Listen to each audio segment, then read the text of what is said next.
Hey, Nuge. So it's a long season, and there's lots of games, and I'm sure when you look back, they sort of mix into each other. But every once in a while, you get to play Calgary, and those ones don't mix into each other, I assume. Is it a nice break in a long schedule to play something where maybe you're not sure what's going to happen? Maybe there's going to be some mayhem. Maybe it's going to be more exciting. Does a hockey player like that? Uh, well, I mean, this is our first time seeing them this year. I think every other team that we've played for the first time, it's just been quick games. The pace starts out as high, and I mean that's kind of what we expect tomorrow. We've had our things in the past, our rivalries in the past, but I mean we obviously have to focus on winning the game tomorrow, and that's going to be on our minds and the number one objective tomorrow.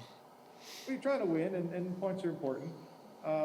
But fans are looking for a game they remember. They're looking for some stuff, some fun, right? Cassians and Kachucks and all that stuff.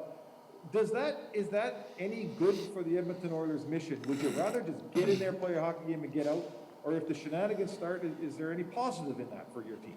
I mean, like I said, our whole goal is to go in there and get points out of that game. And I mean, stuff in hockey happens. Doesn't really matter who you play. Sometimes, I mean, saw the end of the Ottawa game the other night. Stuff happens, and you got to be ready to stand up for your teammates and for yourself. But you don't worry about that stuff going into a game. You got to focus on winning and playing the best that we can play, and that's going to be our mindset tomorrow. Jim Matheson, Post Media. Ryan, I guess if Mike Smith doesn't play, the shenanigans might go down a little bit. I don't think Mikko Koskinen is quite the same fighter. Well, who knows? We haven't seen Mikko scrap yet. When you play in Calgary, it's often Backlund against Connor. Is that a matchup that you would anticipate perhaps seeing? I mean, it's usually that way. So they have home ice, so they'll get the last change, and yeah. So I mean, we'll see if that's what they go with this year. But it's obviously subject to change, and we can't worry too much about who we're going up against. I mean, you just got to play, and obviously we played against. Well, I mean, myself, I played against that Backlund line or the Monahan line plenty enough in my career to know both those guys and both those lines that they play on differently. So we'll just see what they match up against tomorrow.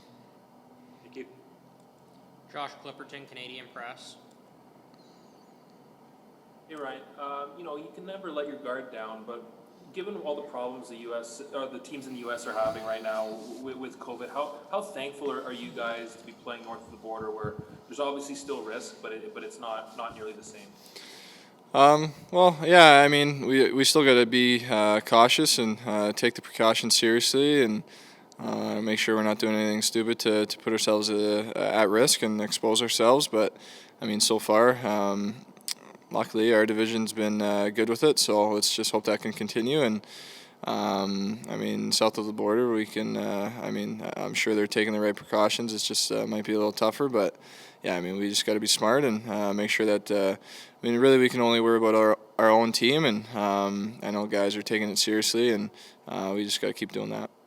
There was some grousing yesterday from guys about having to show up an hour and 45 minutes before the game. I'm just wondering what your group thinks about that, if it's going to throw guys off.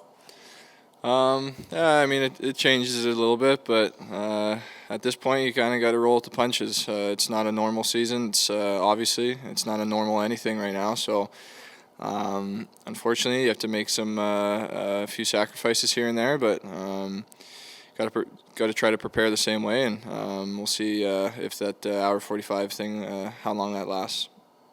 Jackie Spiegel, Sporting News. Hi, Ryan.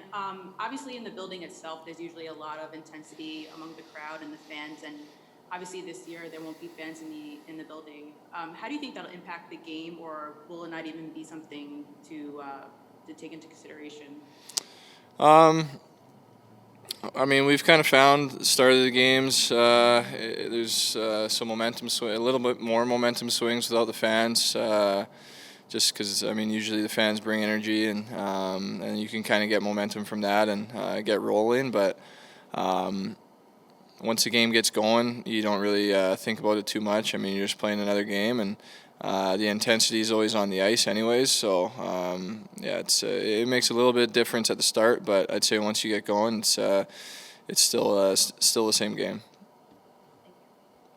Ryan Rashog, TSN.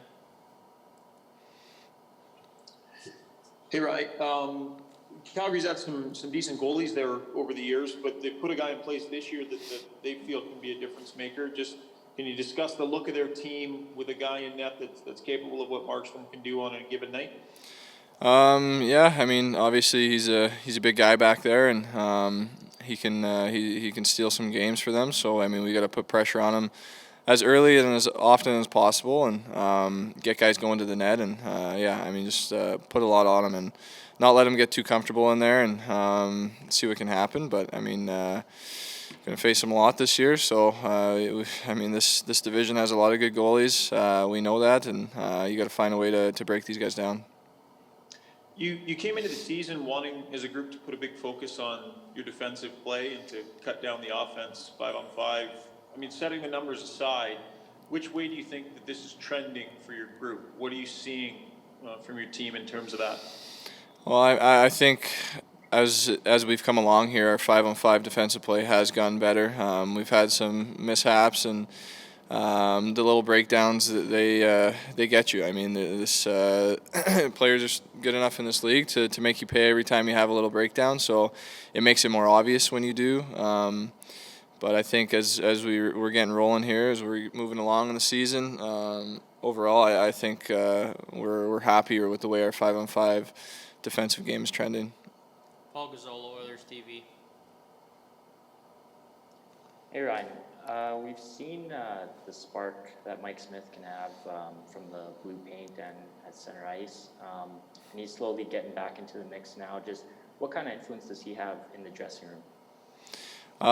Yeah, I mean, he's definitely he's a presence for us in the room. He's a older veteran guy who's been around for a long time, and super competitive guy. I'm sure you can see that on the ice, and he brings us energy, and we can rally in front of him. And I mean, it doesn't really matter who's in net for us. I mean, we gotta play the same way and make sure that we do everything we can to protect them back there. Jack Michaels, 630 Ched.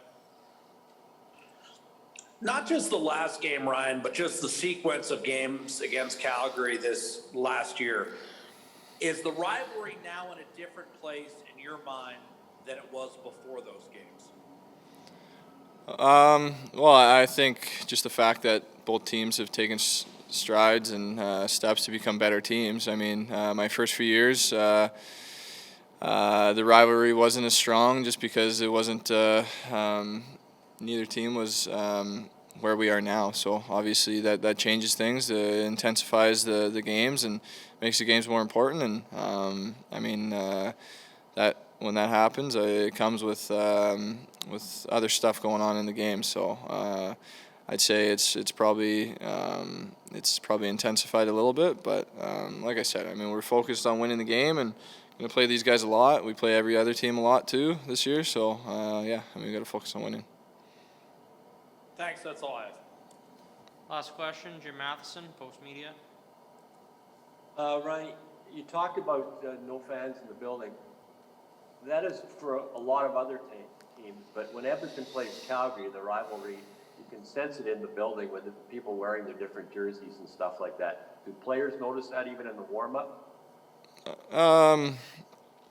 Yeah, I'd say you notice it. It happens with some other Canadian teams too, but probably more so with Calgary. And then there's kind of the chants going on and stuff too. So it's definitely a good atmosphere every time we play them, whether it's in Edmonton or Calgary. But I mean, we just got to focus on playing the right way tomorrow. And like I said before, I mean, the fans kind of get you.